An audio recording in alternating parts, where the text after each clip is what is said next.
Welcome to Art Should Be Illegal, a podcast about art and what place it holds in society. My name is Liv, I am the first among equals, and I've never ever had long pig in my life. My pronouns are it and she. My name is Elissa. Again? My pronouns are she and they. And I've heard that human is a lot like veal. If you ever wonder about what humans like, apparently you eat veal. My name is Annie. My pronouns are she and her. And Soylent Green is people. It's people. It's not that movie. It's also delicious. Today we've been watching the 2003 Danish movie The Green Butchers. God, I just got why it's called The Green Butchers. It's a reference to Soylent Green. It is. There's nothing else in this movie says green, and it's I mean, for me, of course, as a native Danish speaker, it's a treat to watch something in my own language, and for Elissa and Annie, it's a treat to watch a foreign film, something that's cool and good and a little bit sophisticated. And it had guy I love to see, Mads Mikkelsen. It does. Guy we love to see, Mads Mikkelsen. No Hideo Kojima though, which. No.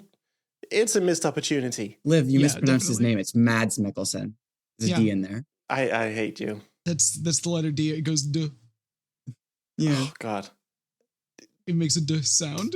Yeah. If you're not gonna have a duh sound, you shouldn't have a D in there. Yeah. I mean, you're right. That's why my name. I have no silent letters in my name because I think it's bullshit. Your name is 3 letters. Yeah, and none of them are silent. Iv. Hello, Iv. How are you? Iv. Oh, God. No, it's the I. The I is silent. I'm Love. Yeah. I technically have a silent. No, I technically have a silent letter in my name. The E. I mean. Oh, right. You have to. Like it modifies the I. Oh, could you imagine if you were ANNI? Ugh. Yeah.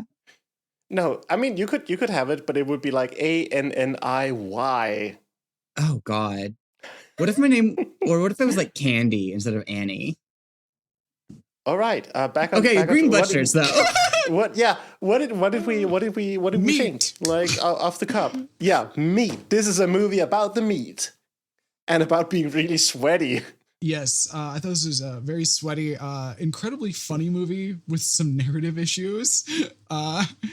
You can tell they wanted to be the filmmakers wanted to be fucking details guys and didn't quite have the juice, but extremely funny. I thought it was funny, but I also think I just like didn't get it. Yeah, it is worth mentioning that at least the cut I watched is the translator. I watched it with the English subtitles on just to have some idea of how well it was translated, and it has not been translated very well. There are some omissions and also a lot of things that aren't translated very well in terms of what is actually going on. Oh. Okay. Especially the main character Sven is he uses a lot of words and is he's speaking in a quite stilted manner that isn't translated. I kind of got that from the performance anyway. Yeah, he comes off as very like awkward. He is awkward and speaking about himself in like almost the second person, which that's really weird. Like not even the third person? Not really sometimes in third person, but it's more he uses his language to redirect him from himself, to like sort of distance from himself. That's so strange. And that doesn't come through in the subtitles. Yeah, that seems like something really hard to translate. Yeah. Oh, absolutely. Okay. Interesting. Huh. But there was also one aspect of this film that I actually really actively disliked, and we can get to that when it comes up. Okay. All right. I didn't do play-by-play notes because I know you two. You are play-by-play hogs. Oh no! What I've taken to doing is just I open the movie and I open the movie and I just have it on silent and just like scrub it, be like, oh yeah, that happened. Let it jog your memory. I do both. Yeah. And I also watched this like yesterday, so. Yeah. So I do have fairly detailed notes. Well, do you want to take us away? I would love to. So yeah, we start out on this scene where they're grilling, and we get like a really efficient introduction to our two co-leads. Sven, played by Mads Mikkelsen. Mads. Just keep going. And Bjarne, who is played by some other guy that I nobody's ever heard of because he's Danish. Nikolai Lee Kors. He's in a lot of Danish movies, and I don't think a lot else. Okay. Mads is grilling and looking like the sweatiest man alive. Sweaty. And he's like freakishly uptight. And he is bald in the most embarrassing way. He is, oh my God, that is just, it's all forehead. It's like, it's beyond 5 head. It is 6, maybe 7 head. His head is so distracting for the entire movie. Fucking 30 head. Yes. And you can see that like he has like shaved or covered his actual hair. It's so distracting to me. You can see the shadow of his real hair. Yeah. And like it's all forehead and it's all sweat. He has a beautiful silhouette. It is terrifying to behold. It is terrifying and awful. Yeah, and it is an efficient scene because we get the first thing we really get from this movie is that he slaps his girlfriend's hand with some kind of barbecue implement and goes like, "No, don't fucking touch the meat until it's done." Right. You're gonna mess it up. Yeah, he's just like anal. He's anal as shit. Yeah. And so we also get to meet Sven's fiance Tina, who brought her friend, and her friend is massively hitting on Bjarne, who's not having it. Yeah, he is immune to it, and at some point he starts kicking her. It's great. Yes, the first time he kicks someone in this movie. She's like coming onto him in a very uncomfortable way. Like I would be so upset, so aggressive. I would be so uncomfortable if someone was coming on to me like this. Yeah, it's also very un-Danish. She's like, oh, wow, you're a butcher? I love butchers. Tell me about the pigs that you kill. Oh, my God. How many pigs could you kill? Like, isn't it lonely in that kitchen with all the blood and gore? She's horny like, for being cut open. She's just coming. Just coming constantly. Then it's great because he rebuffs her in the only way that is possible to rebuff a person like this. He kicks the shit out of her under the table. Okay, I wouldn't say he like kicks the shit out of her. He kicks her shin. He kicks her shin. Yeah. He's a shin kicker. Yeah. I want to say like I just want to point that out because like he's not like beating a woman. He's like just like stop that. Yeah. And then Tina, this is kind of nice seeing Tina just going like, of course she runs off because that's fucked up. And Tina goes like, no, don't be overly sensitive. It's like, what the fuck?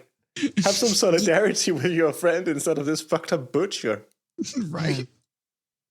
And he's a strange guy. I can't totally pin him down. Yeah, that's kind of one of the first parts where I don't think I understood this movie is Sven, I get. Yes. Asterisk. Yeah, he has butcher's autism. Yeah, he has butcher's autism and very strange.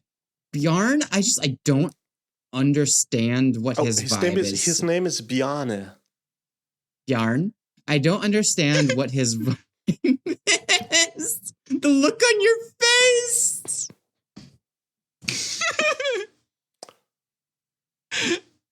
How do you say my name when I'm not in the room? Like, do you do something nasty to it? It's Liv.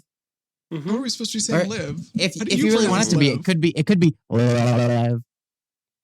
Oh, yeah, only to my really good friends.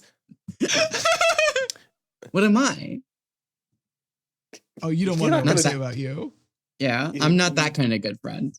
Yeah, I don't want you doing cunnilingus on me. That's So okay, we cut into the butcher shop where just Sven before we and go Bjarne there, work. it is a little weird because he's withdrawn and silent and like he's menacing. I just wrote Mads is out of his mind. Yeah. Oh, absolutely. He is insane. Truly is mad.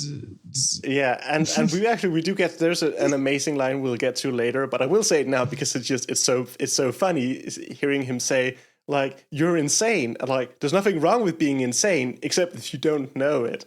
Yeah. Anyway.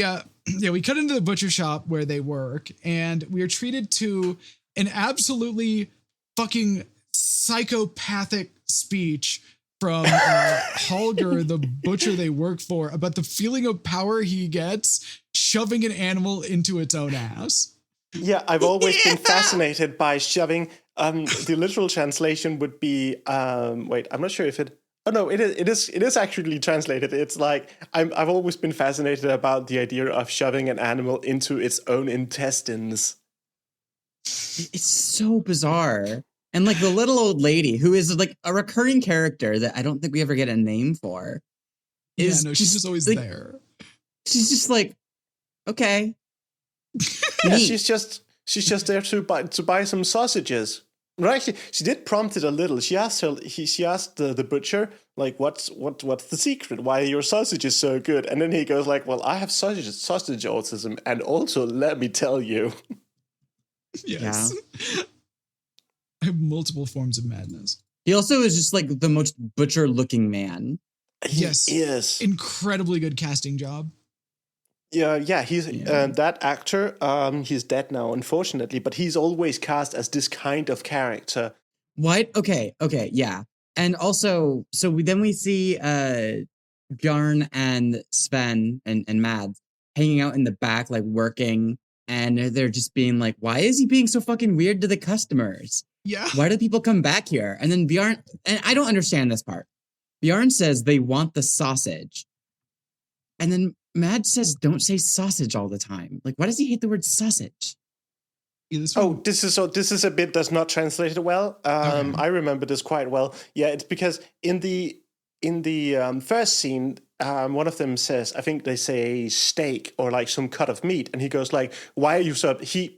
Mads Mikkelsen says, "Why are you obsessing over this cut of meat? Why do you say it all the time?" Like he's attacking people for their like just innocent questions, and he's doing it again here. It was like, "Why do you keep?" He says sausage once, and he goes like, "Why do you keep saying sausage? What's wrong with you? Why would you attack me like this? I'm a victim here."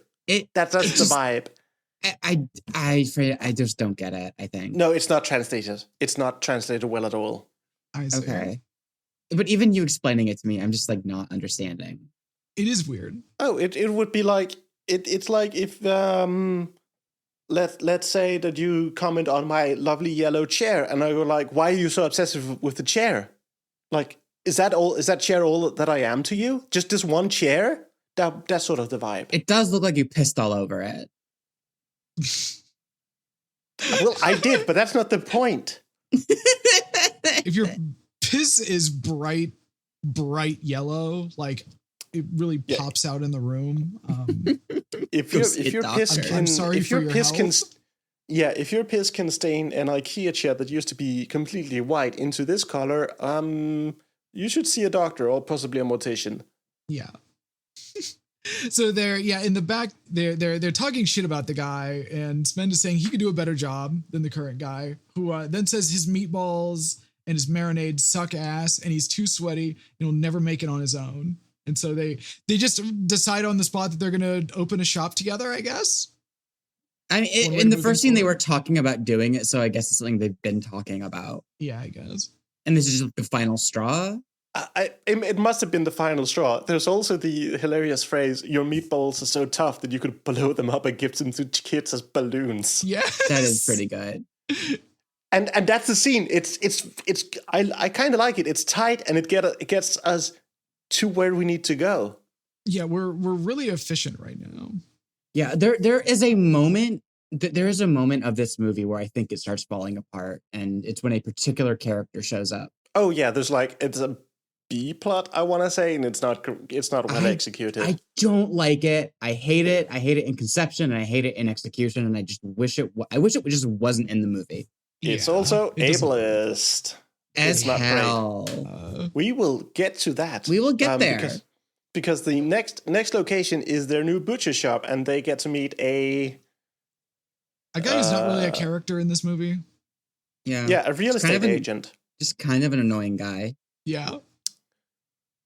His name is like House Hans or something. Yeah. He's a realtor that goes by House Hans. and I'm not totally convinced that the shop that they're in isn't the same shop from the previous scene. Just with all the stuff taken out of it. You can feel the budget in this not being huge. Yeah. But the plot is driven forward by them saying like they need 1 million crowns each. And Sven is like, oh, I'm gonna mortgage my house for it. And Bjarne is like, I don't have a house. What the fuck do I do? And then cut. Yeah, and they just kind of have nothing. End scene. We then are in Bjarne's house with him, and we find out about Bjarne's little hobby. Yeah. We cut into his apartment, and he has hundreds of dead animal skeletons. Yeah, what do you call it when you put skeletons, like when you arrange dead animals like their bones?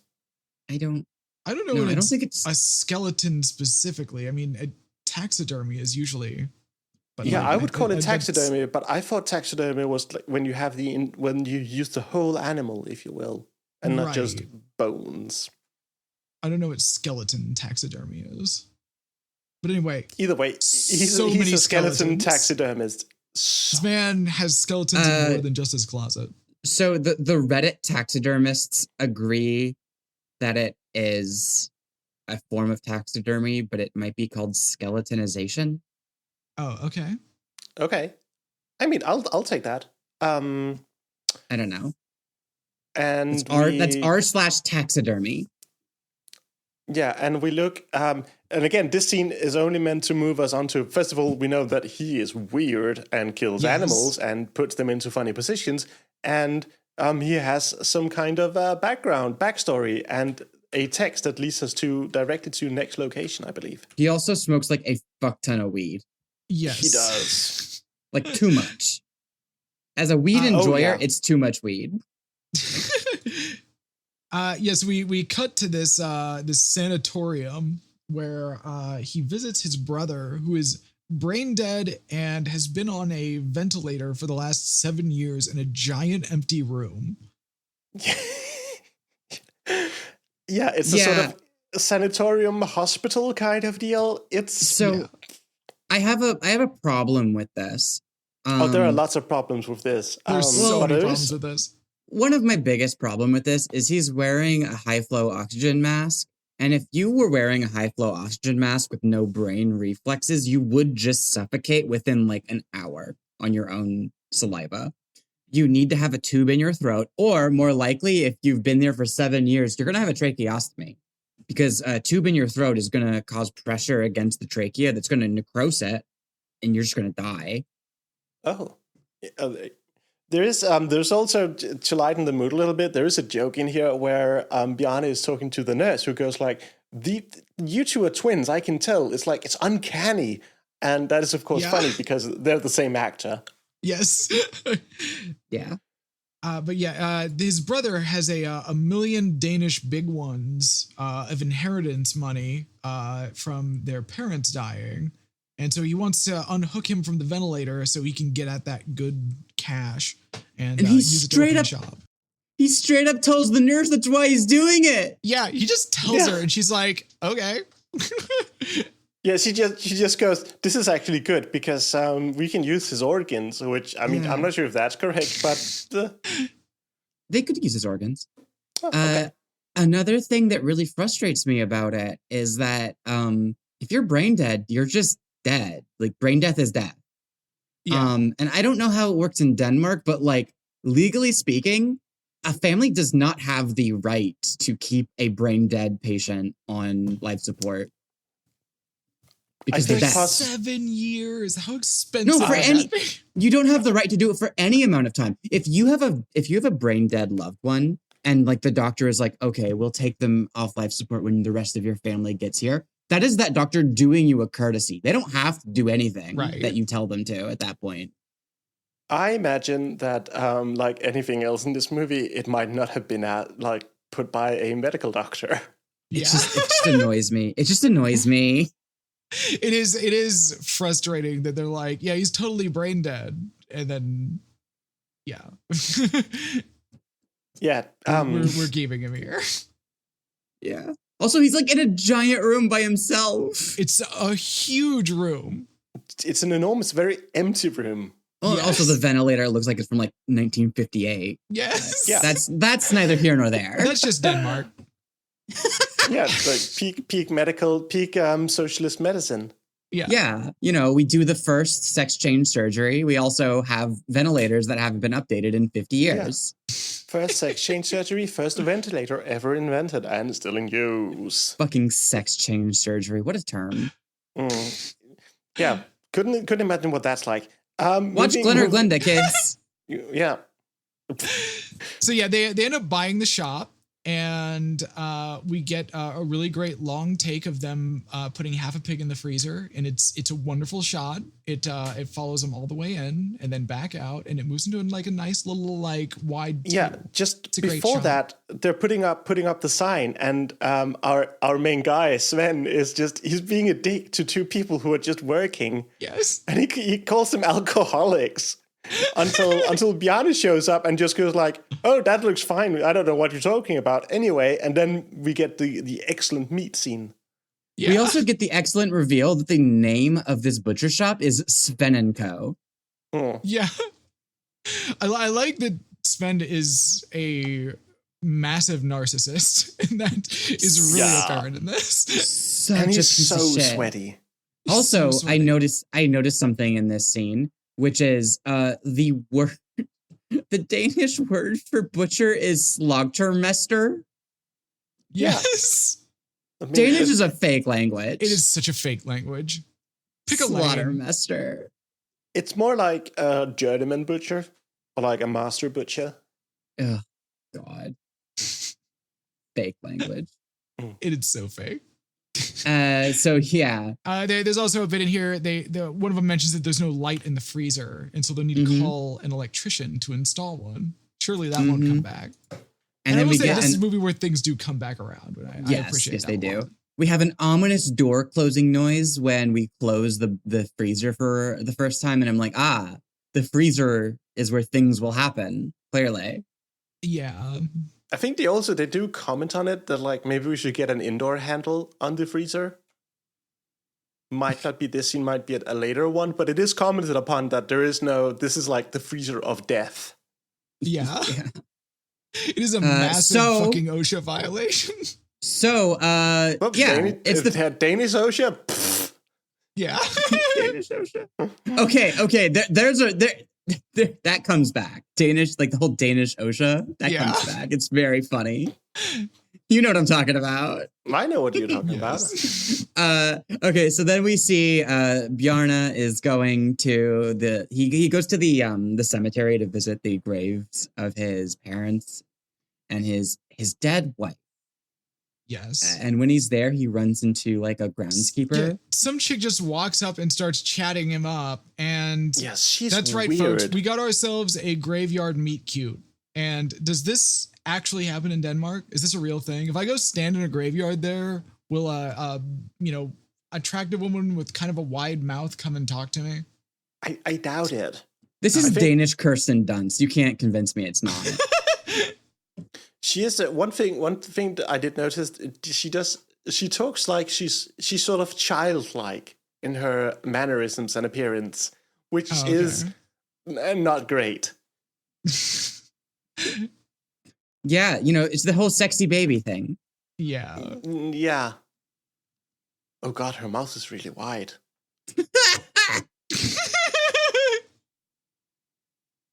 Okay, he like tries to get her to come to his butcher shop tomorrow in the morning, and she's like, no.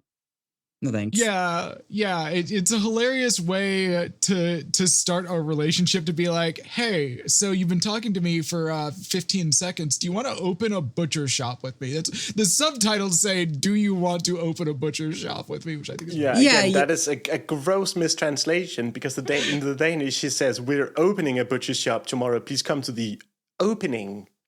See, that's a word that is like, if I met someone and they were talking to me for like 30 seconds and then they're like, oh, by the way, I'm opening a butcher shop tomorrow, you should come by, I'd be like, oh, that's a normal thing for someone to, like, genuinely, like that's normal. Yeah. But like starting it with let's open a butcher shop, I'd be like, huh? Yeah. What? And then if they said like, oh no, I'm opening one tomorrow, I'd be like, you're just so awkward, dude. Super weird. Yeah. Okay. But yeah. Next scene, we just like suddenly cut to Sven has hired a 4-piece music troupe. He's hired what appear to be Danish clowns. Oh no! I assume this is just what Danish people normally wear most of the time. God, they look like Swiss guards almost. They do look like Swiss guards, except red instead of blue. You're so right. And there is nobody here to buy anything. Shop store on empty. a completely deserted street.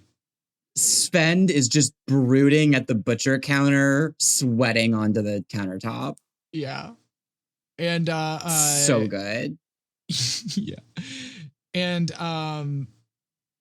Tina comes in and she has these like pink napkins she's putting around the place. And he's like, what are you doing? She's like, oh, I'm just putting out these napkins for the customers. And he flips out on her. He fucking snaps. You can really see why he's called Mads, because of how angry he is. Because of how steamed he gets. He gets really steamed about those. Yeah. He gets steamed like because a bun. Everything is green. Their thing is green. He says the balloons are green. They're definitely blue. But maybe he's blue-green colorblind. Maybe. But she gets really upset with him and just walks out, which, you know. Yeah, she like pretty much she doesn't quite break up with him on the spot, but like she's fucking pissed. And one of the clowns comes in and is like ready to call a day. They've been playing for 2 hours, and Sven fucking snaps and tells him to fuck off, makes him leave, and notably does not pay him. Maybe they were paid in advance, but they don't ask for money, so I have to assume. Yeah, I should hope so. Also, playing for 2 hours, that's quite a long while. Yeah, that's a long time. Oh yeah. And as Tina's storming out because she's so pissed at what Sven said, he's like, "But I had a point though, right? But I was right though, right?" Yeah. Like, Jesus Christ, my guy. God, he's such a fucking freak. It's so great. Yeah. It's a lot. If this movie was any longer, he would get really grating. Luckily, it isn't. It's a tight hour and 40 minutes. Yeah. Yeah. But yeah, so nobody comes by this first day except for the electrician. Yes, and he's in there working in the freezer, and Sven tries to convince Bjarne to try his marinade. And Bjarne refuses, and when Sven asks him to at least smell it, he responds that he smokes 20 joints a day and wouldn't be able to smell it if his hair was on fire. You should also notice he doesn't have any hair. Yes. Here it's just he's shaved. He's buzzed all the way down to no hair. Yeah. It's great. Yeah, but like distinctively Sven like doesn't know that the electrician is around. He like misses him. Yeah, he's closing up shop that night. Yeah, Bjarne is the only one that's talked to him in the last few minutes of the film. And Bjarne leaves, and then Sven closes up shop, and he just like closes the freezer door while the electrician is like hanging out with a headset on, like not really paying attention. Yeah. And he locks him in there. And from here you can see where the movie is going. Yeah, you can see why the poster for this puts this movie in line with Delicatessen. Yeah. Yeah, they're both like weird comedies in fake Butchers languages. being really sweaty. Yeah. Sweaty people, Butcher is fucking serving human. God, he's so sweaty. There, beyond that band though, there really aren't any clowns in this. Thank God. I would ban those.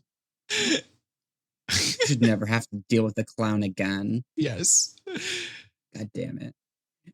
So Sven comes back to the butcher shop the next day. He gets like a bunch of bills that he has to pay. The first thing that happens is Tina fucking breaks up with his ass, and he is throwing a fucking tantrum because she can't do this right as barbecue season is starting, and he's about to be prosperous. He's about to have much larger shoes than normal, no doubt, and dozens of customers are going to be getting all kinds of meat products. And how the fuck can that bitch just break up with him like this? The start of barbecue season.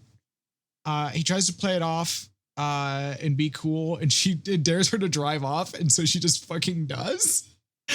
And as he goes in, he finds the dead electrician in the freezer, and kind of freaks out less than he did with the napkins.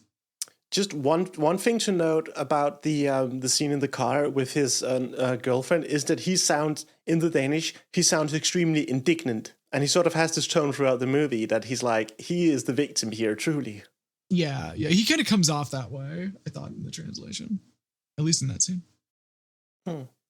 So yeah, he sees the frozen electrician, and as he's freaking out about that, he sees his old boss come in, and what's his name, Holger, and the guy comes in and is gloating at him about how they don't have any customers, but he has business. He wants to place an order and for some meeting, and he calls Sven Sweat, which sounds a little better in the Danish. And then I just thought like, oh shit, are we gonna feed rotary dudes man meat? Fuck yeah. This is the point where Sven becomes truly twisted. This twists him. This is the part where he truly becomes the Green Butchers. Yeah. Yes. So the next thing we see is that Bjarne is getting called into the store by Sven. Bjarne comes in, and Sven is like, I fucked up bad. Yeah. And then opens the freezer door and shows him the electrician hanging on a meat hook and noticeably missing a leg. Yes. It's so much. And he's like, what did you do? It's like, I panicked. I sold him the leg. Yes. He got carried away because he was steamed, and he sold a man's leg. You could say that he was overcome with a certain madness. Yeah, he's rambling though. He goes like, "Oh no, Tina left me, and like Holger came in and provoked me, and it just happened. Like all these things, no way to prevent this. Happened to me, and I had to." Yeah. And then Bjarne is like, I understand everything that you're telling me, except for the part where you sold his leg. Yeah. And then Mads is like, I guess I shouldn't have done that last part. Yes. And there's some really nice cinematography in here again. This is a great looking movie. They're moving the camera well. They are hitting focus. They are racking focus. It's something that a lot of DPs struggle with when shooting on film. So that's cool. Yeah. However, I don't, and this scene is also apparent, I don't understand the relationship between these two men. Why do they like each other? What the fuck? They're fucking. I think it's like they're both very dysfunctional in different ways and are sort of attracted to each other by that metric. They're just both weird and nobody likes them, so they found each other. Yeah, they're weird and off-putting, and they just sort of came together in a glorious union to feed people to people. Yeah. I'll feed people to people. Yeah, so they resolve to wait until the guy is totally frozen, so it won't be too gross, and then feed the guy into the bone crusher to dispose of the corpse. He was doing all the work off the books, so nobody will know. There we go. Problem solved. Never do it again. Yeah, we get a little bit of a like time passes montage of some clouds, and then it's next day, and there's a bunch of people outside. Like there's a line out the door. The place is fucking bopping. I imagine these are all the people who either live in the city or worked on the movie, but behind the camera. Yeah, it's just the crew. Probably. This takes place in the largest city in Denmark, by the way. Oh yeah, you can tell by all the people. All 20 Denmark people are here. Yeah, they're all here. They brought the whole city out. Yeah, the whole country out. They bust people in for this. Sorry, well, they bust one guy in for this. They bust in the entire country. Yeah. Yeah, all 12 of us. And Bjarne asks Svend what's going on, and apparently the people at Holger's barbecue loved the meat, so he's cutting up more of the electrician to sell to them. Yeah, and I mean, he couldn't, there was no way out of this other than selling the meat. I mean, there are probably other ways out of this. There are so many ways out of this that didn't involve selling the meat. And we got none of those versions. Yeah, no. With a guy like Svend, there's only one way. So it is progressing logically for this guy. And Bjarne, as they get to the end of the day, is talking about how, tomorrow they're going to open normally and just tell everyone that there aren't any more chicken fillets. And Sven corrects him, telling him that he's calling them Sven's Chicky Wickies. And that is the most painful name I've ever heard. Chicky Wickies. Yeah, I don't... Chicky Wickies. Chicky Wickies. But people fucking love the Chicky Wickies. They love the Chicky people Wickies. love it. And Sven sits down and starts like setting up a heart-to-heart about how his parents died when he's young, and he asks Bjarne if he's told this story before, and he just gets yes many times, and then tells the story anyway. Yeah. Well, it's such a long story, and he goes into like at some point he goes like, I trained to become a butcher so I could finally eat. Like at the butchering school, they'd hit me with stuff, and then he just rattles off a long list of stuff they hit him with. Yes, it's so ridiculous. They hit me with wood and flashlights and a green bicycle pump. Like, why? What is happening in this movie? It's so weird. I love a lot of this writing. It sort of says I have no words. And he tells Bjarne that he has never been loved, and that's why he is the way he is. And I cannot feel sorry for this man. No, he killed somebody and then sold him. I truly can't. But he also says the only thing that brings him any joy in life is when people admire him when he's standing behind that butcher's counter. And it's just Jesus Christ. What do you mean? Who admires a butcher? Nobody knows. Well, I think you have to imagine that a lot of this might be on the inside of his head. Yeah, that's fair. And so Sven uses all of this. All of this is his justification for needing more human meat tomorrow. He's like, I'm sorry, but there's nothing we can do because of my tragic history. We need to find another person to sell. Yeah, it's a confluence of events where they have to have a butcher shop that's open so that he can be admired, and that just requires human meat, no ifs, ands, or buts. So Bjarne kicks him and tells him it's sick, and he doesn't want to hear any more about it and leaves. Yeah. And then we switch gears a little bit, and now we're back with our subplot, our B plot. We have just a moment here where it's a very short scene where he gets a message from the sanatorium saying they're unplugging his brother. Yeah. Yep. Okay. And then and then he heads up to the sanatorium, Oh no, wait, he doesn't go to the No, sanatorium. he goes to the graveyard. He visits Astrid. the lady he met before. Yeah, Astrid, right. Tranny ass name. God damn it. Yeah, the Yeah. the mortician's assistant. Something like I want to that. say. She's like the assistant to Reverend Willemson, who we got a glimpse of in her first scene. Yeah, and I think this is where we get the backstory of that guy, which is that he ate his wife. We don't get that detail until a little bit later, but it is mentioned. He's like, oh yeah, it tastes just like whatever the fuck the name of his wife was. Greta or something. Yeah, it was like Greta. Great. Yeah, Greta. Yeah, there's a really dark note here. They the meet cute couple, they do a little walk and talk, look at some live chickens, and she remarks, "Oh yeah, this place, like sometimes I have to stay late to cremate people when the undertaker leaves. He leaves at 4. Like he goes home on the dot." And of course, in the winter there's a lot to do, especially when we're nearing Christmas.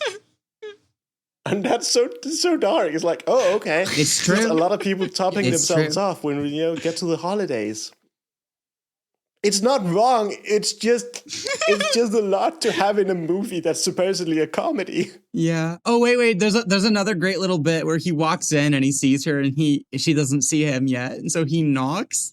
He like knocks on a surface in front of him and then realizes it's a coffin and is like, ah. Yeah. That's great. Yeah.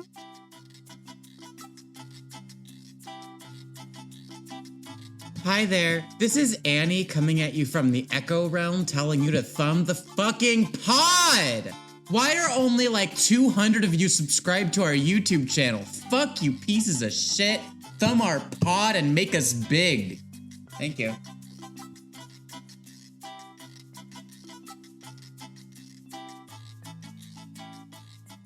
So, House Hans shows up at the butcher shop after hours and reveals that he's lost his job. He's no longer House Hans. He is just Han. Yeah, that's how he announces it. It's an incredible way to convey that information. Baffling that he's hanging out. But yeah, he's just like, well, I but must also, have to go why did he visit come my back only there? friend, this guy. Why that would I he go sold the there? building to. Yeah. It's really bizarre. Also, how do you get fired as a realtor? That doesn't even I don't Yeah. know. You don't have to be good at anything to be. You don't have He to just work to sold be a a- realtor. He just sold a 2 million It is- crown building like a Right? week ago.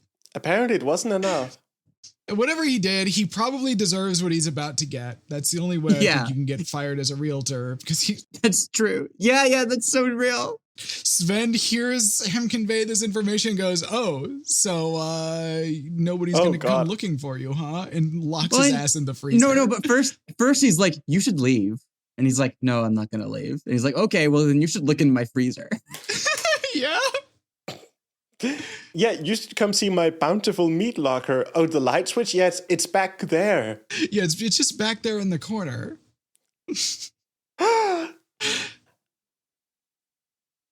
Yep. And murder happened. Yeah, I mean, it's Yeah. clumsy storytelling, but it is, if nothing else, efficient.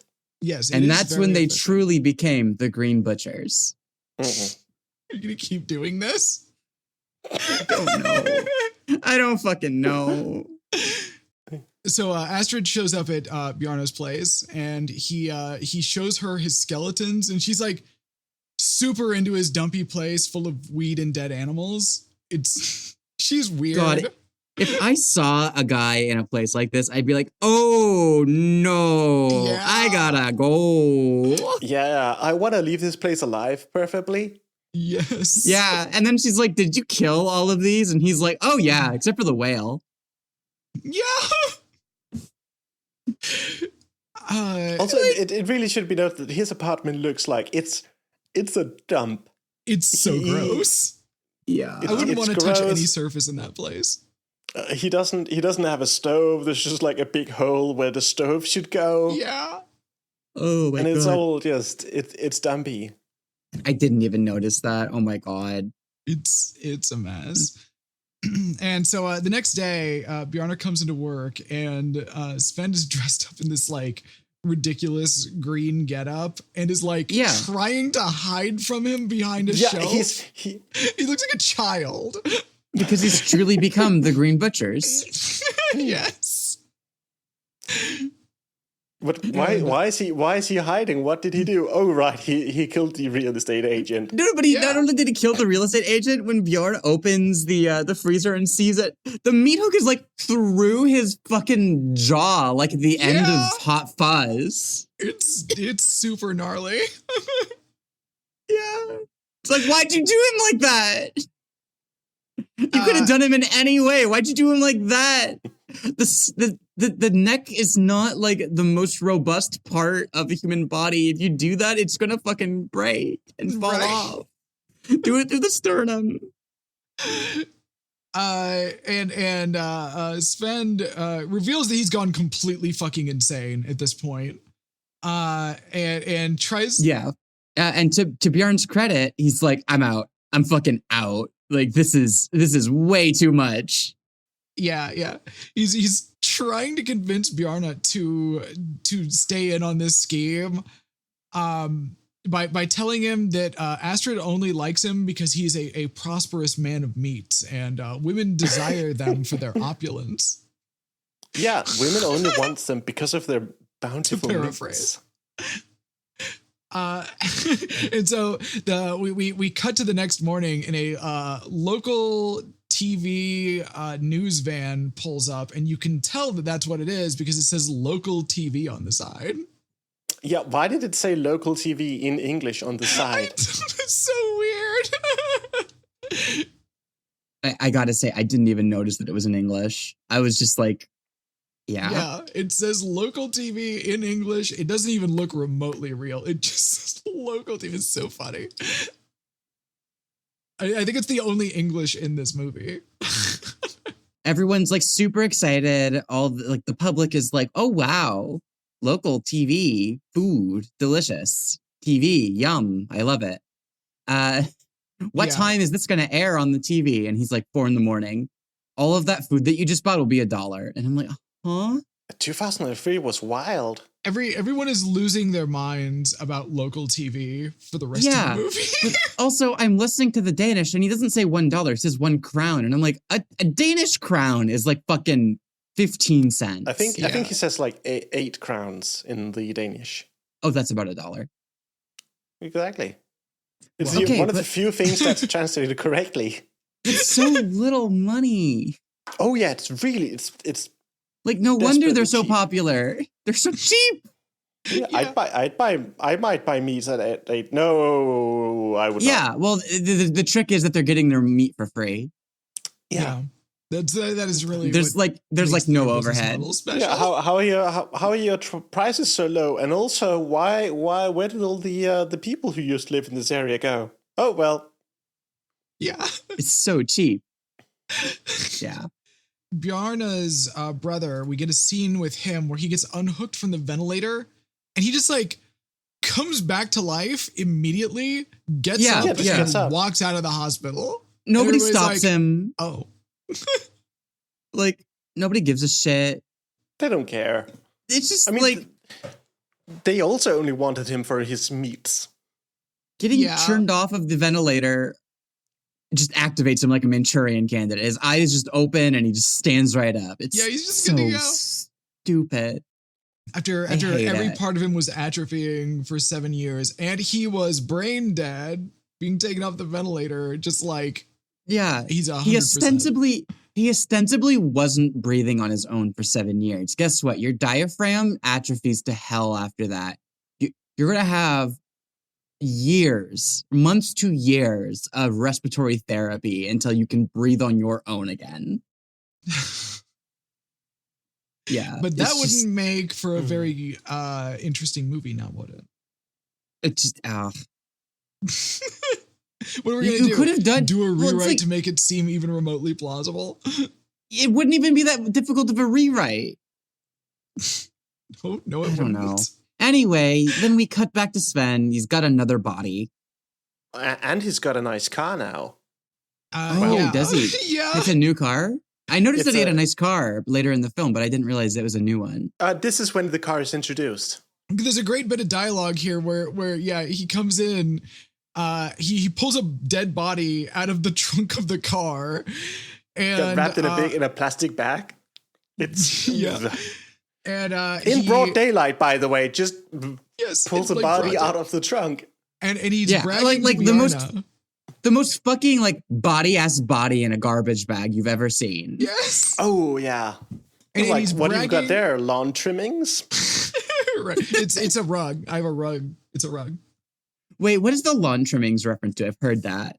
I'm sorry. I have to don't put a euro in the Simpsons reference Is that jar. what it was? Oh, okay. Is that what it is? Okay. Yeah. So he's in there. He's bragging to Bjarne about how he went on a date with the lady that Bjarne kicked at the beginning of the movie, and they got into a place for free because Sven has been on TV. So fucking lame. He's a local celebrity now, and he slips in there while he's bragging. Do you want to see a new car? He's like, do you have a new car? He's like, yes. Let me tell you, it's almost entirely green. Why is he so into green? That is fucking dialogue I would write. This is such an insane thing for a person to say. It is. And then before going out, they passed this suspiciously body-shaped bag that's just hanging from a hook in the ceiling, and go like, "What's this? Oh, a small Swedish person from a park." Yeah. Yeah, like who the fuck is he killing now? He's just like a serial murderer now. Yeah, he's just killing random people that he finds now. And this is the first, meaningful appearance of Bjarne's brother, Eigil, who introduces himself as having brain damage. And they have a hilarious conversation while Sven and Eigil have a hilarious conversation while the conversation Bjarne is hiding. Yeah, the dialogue is interesting, but it is very unfortunate that it is quite ableist. Yes. And so this is the point where I have many problems with this movie, and not just that it's ableist, although it is very ableist, and that takes me out of the movie watching experience like entirely. Yeah. I also just think that this entire plot line is really bad and dumb. Yes. It is dumb. It's unnecessary. I do enjoy, can you stop waving that giraffe at me so we can have a civilized conversation? But yes. That is good. Yeah, the whole thing about Eigil is that he really likes animals. Like, that's his entire character, is that he likes animals and he wants to see Bjarne. That's it. He's not a character beyond that. He's not a character. He is a plot structure. And there's no reason for it. It doesn't add anything to the plot. It doesn't even add anything to the themes of this movie. Although, I will admit, I don't think I understood this movie completely. So I could be very wrong about that. I just don't like this. I don't like this at all. It's messy. Yeah, no. It's everything with the brother is messy. There is also a bit that becomes a running gag in here where he's bringing these toys, these little figurines of animals to the shop and giving them to Sven and telling him to give them to Bjarne, but he doesn't know what all the animals are apparently. So he's like giving him a tiger and being like, "Here, take this, give it to Bjarne. It's a dog." It's weird. Yeah. I don't know. Anyway, Eigil's just kind of an asshole. It does come back to it that he's a massive extremely like those little animal figurines. He puts them in a little freezer they have under the counter, and in a later scene we get to see it's chock full of them. Yes. Oh yeah, and in that scene there's a really funny bit where as he's like putting one in, he knocks one over and he closes it and then he opens it up again, sets it back up and closes it again. And I'm like, yeah. It is never revealed where the fuck he's getting these things or how he's supporting himself. This movie does not give a shit about details like that. No. Yeah. Honestly, I don't care either. He has small animals that he gives out. Fine. Yeah. So Bjarne goes back to the sanatorium where they saved his brother, and this conversation, he's talking to the nurse that he spoke to before. Notably here, they immediately kill the Bjarne has money problems subplot that was threatening to develop by him just being like, oh yeah, that money's not a problem. The shop's doing well. Like, oh, okay. And everyone, the woman is talking about how Sven is one of his, best and most stable friends. And he's like, what, how do you know that? He's like, well, I saw him on TV. It's a bizarre conversation. Yeah. But, I just feel like the movie is falling apart in a bad way at this point, and I stopped enjoying myself watching it. Yeah, we're hitting we're off the rails. The second act slump of this movie.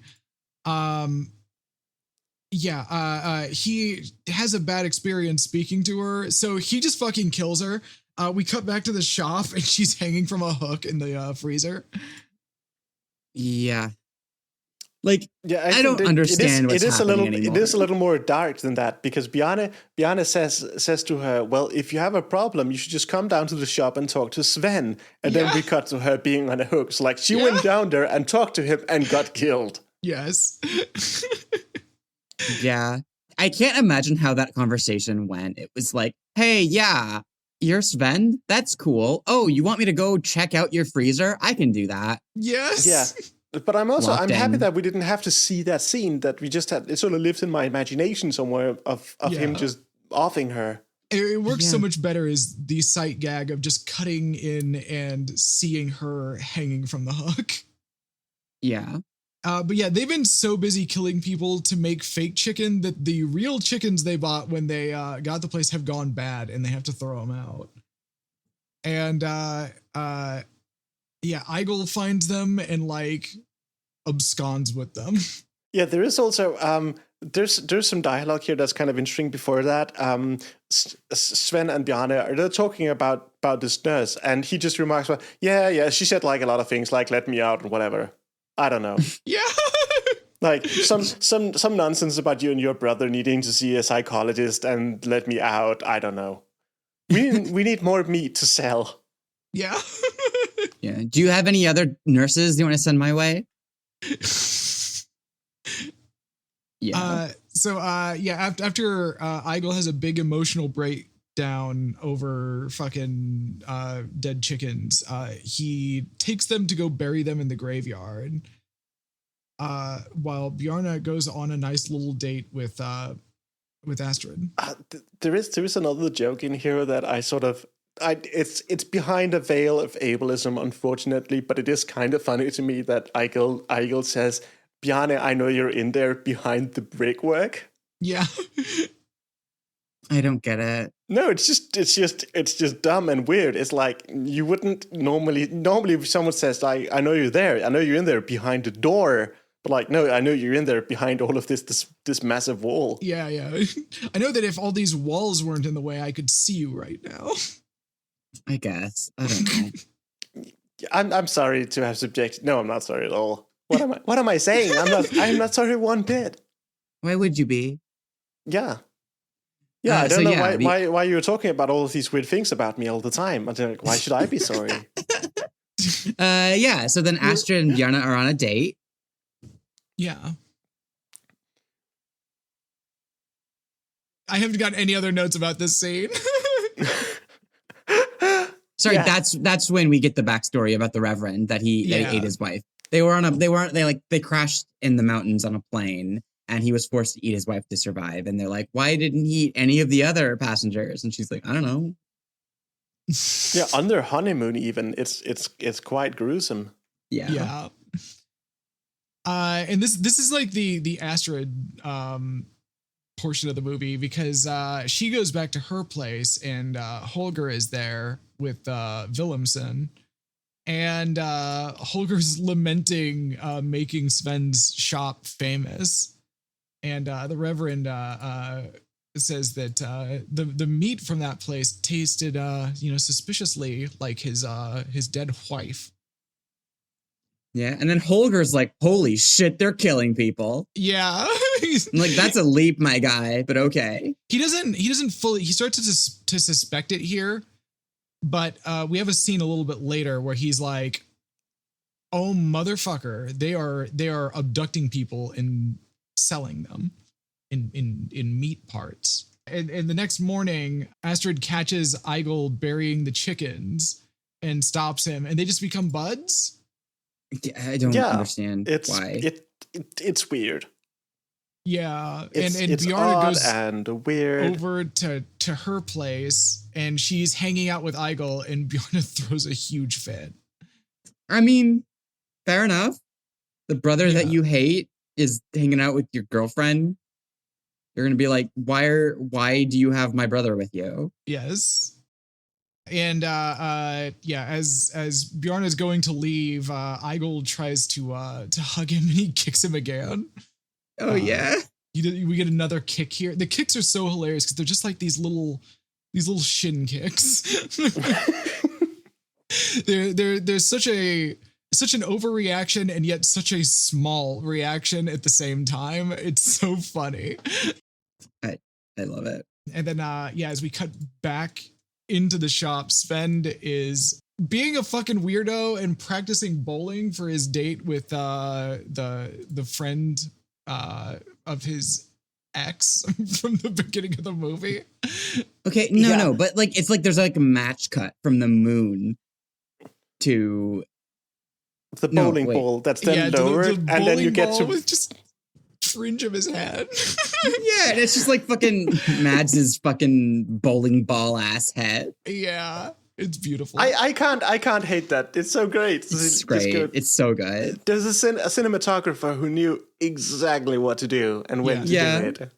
And then Mads is like practicing bowling, and it's the dorkiest thing on the planet. It's so good. Ridiculous. He is such a loser. So good. It's amazing. And there's no point to that scene. As he's leaving, Tina walks up and starts striking up a conversation, and he starts being all weird about how famous he is now, and she thinks it's hilarious. I think we're meant to believe, he's gonna kill her. She's next on the hooks. Yeah. I mean, it's not just that. I just want to point out, like, Sven is being a huge asshole to Tina, but also Tina's being a huge asshole to Sven. They're just toxic together. Yeah, they're not great. They're meant for each other. Yeah. They're both of these things. Yeah. Yeah, and here's where we cut to see Holger at home watching a show about all the people that have gone missing, and he makes the connection that Sven and Bjarne are fridging people. Oh yeah. But also, like, for some reason they think that, like, the people that made this program think that Hans went to Thailand. Oh, there's a cultural thing going on here, and also there's a bit I want to talk about, because the bit, his wife, Hans's wife is talking about Hans and going like, he often talked about starting over life, and like, I get that he left. Our children are quite annoying with the two children sitting next to her. She also slaps the child, which isn't great, but the bit is funny. It was very funny. Yeah, it's great. But I just didn't understand the whole, like, he was in Thailand, and the last person that saw him alive was this guy in Thailand, and I'm like, what? Yeah, I don't that's understand. a bit from there used to be this very, very long running program called Missing Danes that basically went out into the world. We're like, where did this person go? Did they just up and left? And a lot of them went to Thailand for some reason that is never truly revealed. Don't worry about it. Oh, God. Oh, no. Oh, no. Hans is trans. Yes, that is why Danes go to Thailand, and only why. They go to Thailand to get new pussies. That's why they're not recognized. They, quote unquote, die because they transitioned. Oh, my God. Wait, is that not what I genuinely thought that's what you were implying? Oh no, like it's more of a they go there to start life over, and it's like sex tourism thing. Oh, yeah.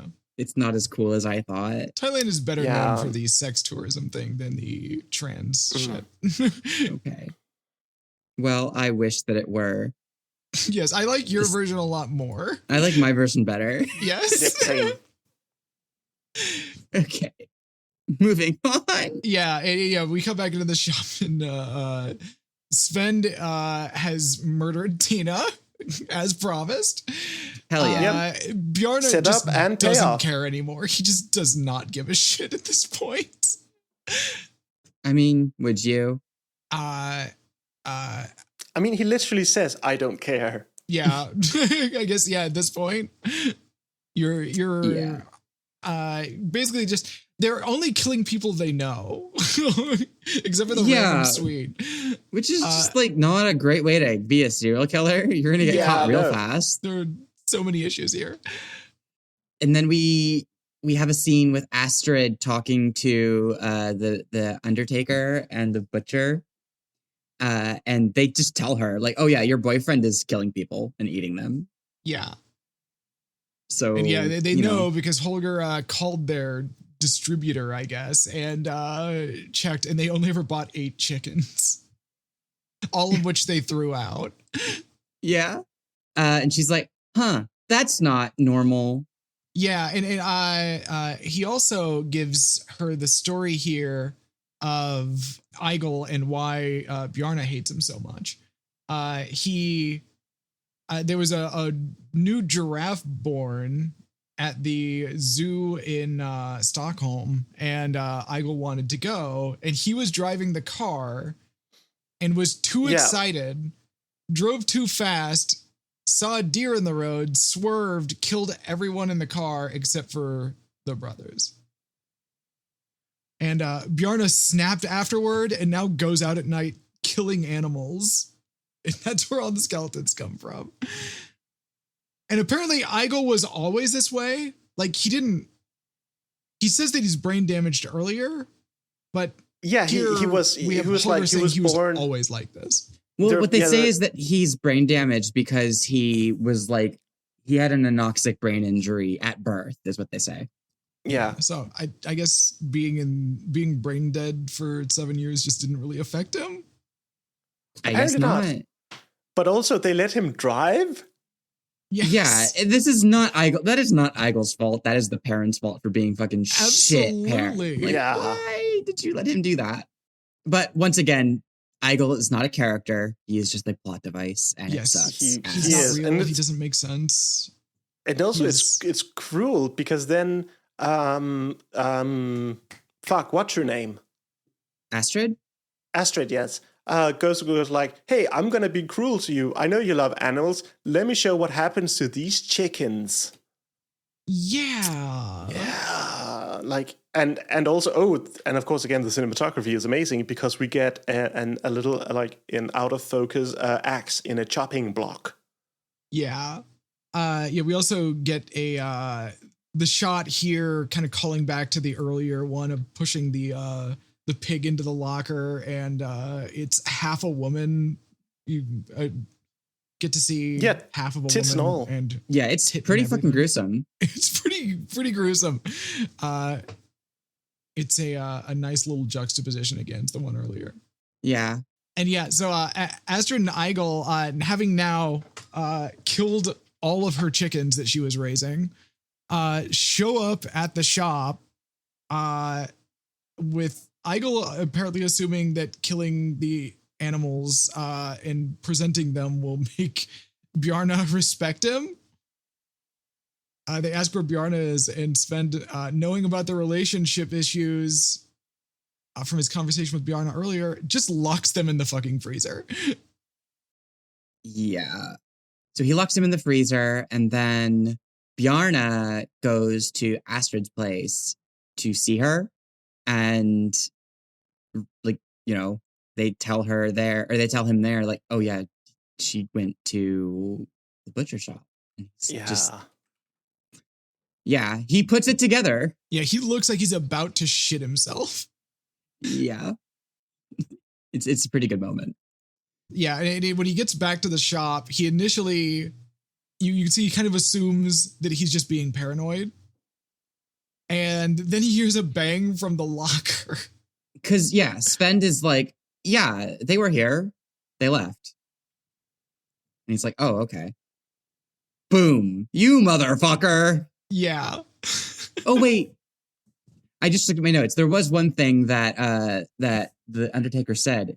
You can't churn a turtle into a racehorse, but you can churn it into a fast turtle. Yeah. Yeah, and he says that. What? He says that in reference to like changing your nature. Like you can't change your nature. You can't turn a turtle into a racehorse, but you can turn it into a fast turtle.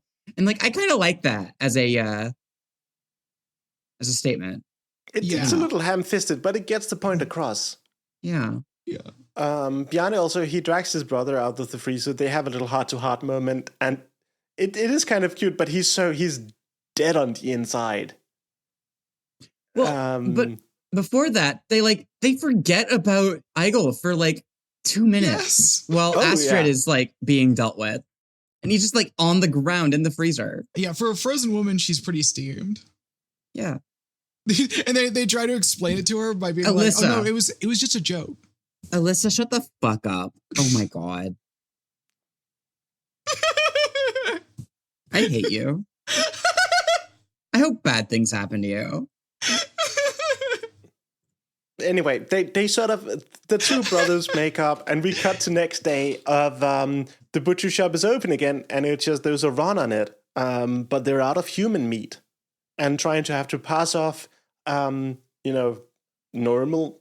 chicken as chicken. Yeah, and then Sven like fucks off for some reason. I can't remember why. He stormed out the night before when they were having a big argument over throwing Astrid and his brother in the freezer. And right. So Bjarne is working the counter, and there isn't any meat.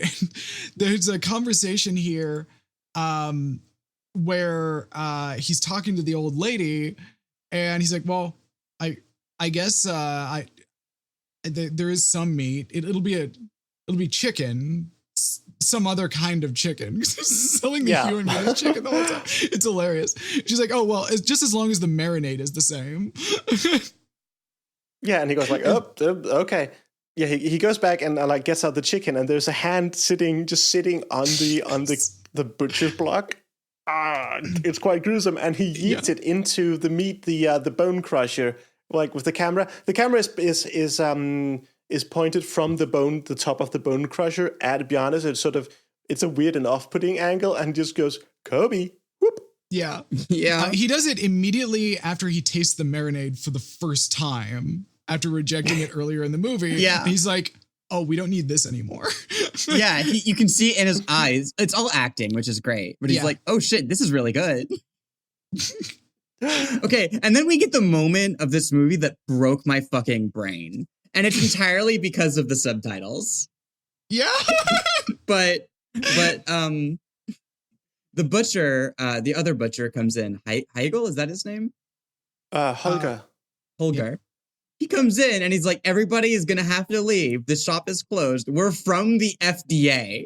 And I'm just like, huh? What? Yeah, in the Danish, they're from the food inspection unit. Just call it that. Yeah, just call it the FDA.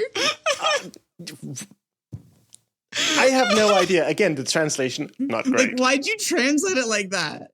It's so weird. Like, I know it's Denmark. You're not tricking me into thinking this is in the United States. Right? As though people wouldn't know what food inspection unit means. Like, oh no, we gotta say it's the FDA. Calling it the FDA is more jarring than anything else you could call it. Calling it the Danish Ministry for Food would have been way less jarring, because I'd be like, oh yeah, sure. Right. They could have just said it. They could have just said it's the food inspectors and then move on. Yeah, that would be a great translation. The fucking FDA. No. We're the Food Danish Agency. There we go. That's it. Fantastic. Food well done. parentheses Danish Agency. This is food parentheses Danish, which is different from food parentheses general. Yes.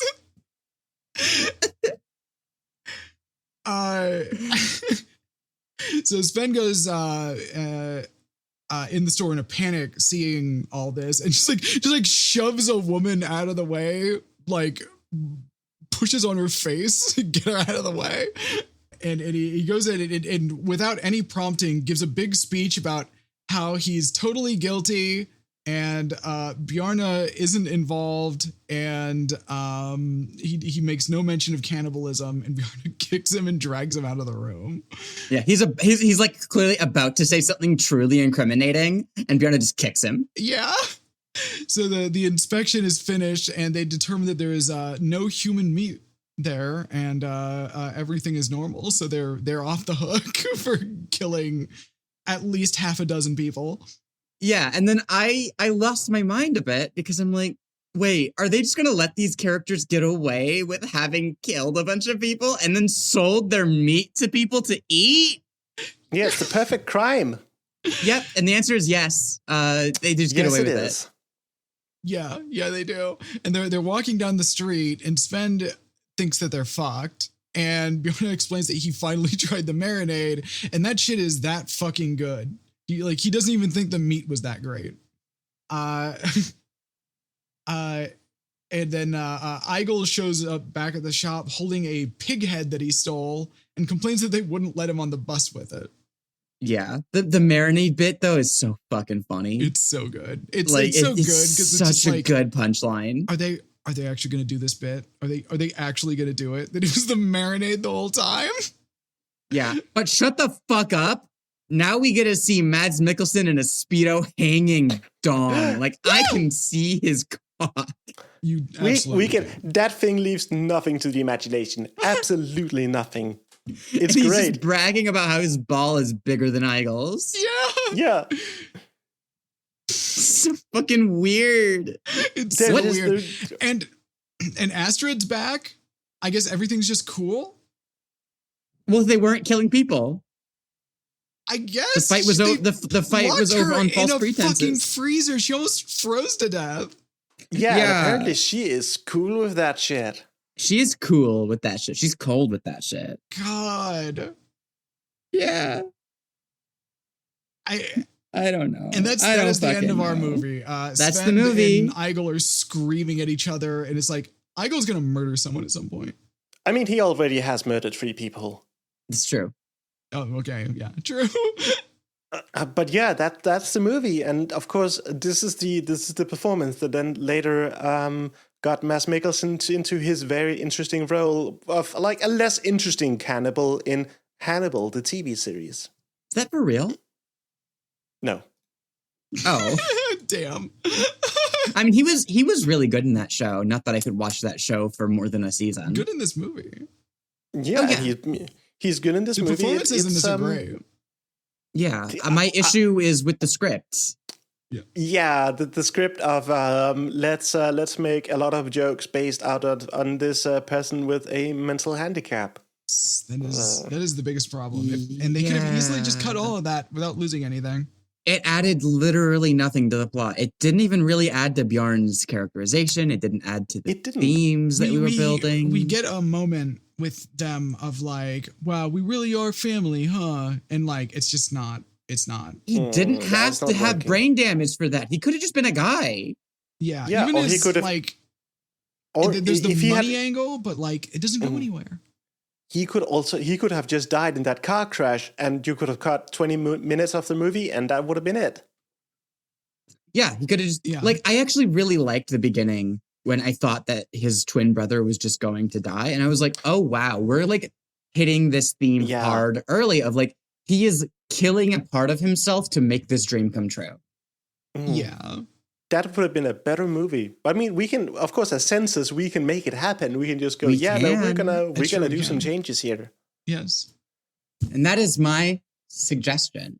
Yeah. Other than that, I do enjoy the themes of this movie of like people killing people to sustain their wealth and position in society. Yeah. Is that okay? Is that what you got out of the movie? Well, that's also what I got out of the movie. Okay. What else would you call? I mean, spend monologues at great length about this kind of stuff.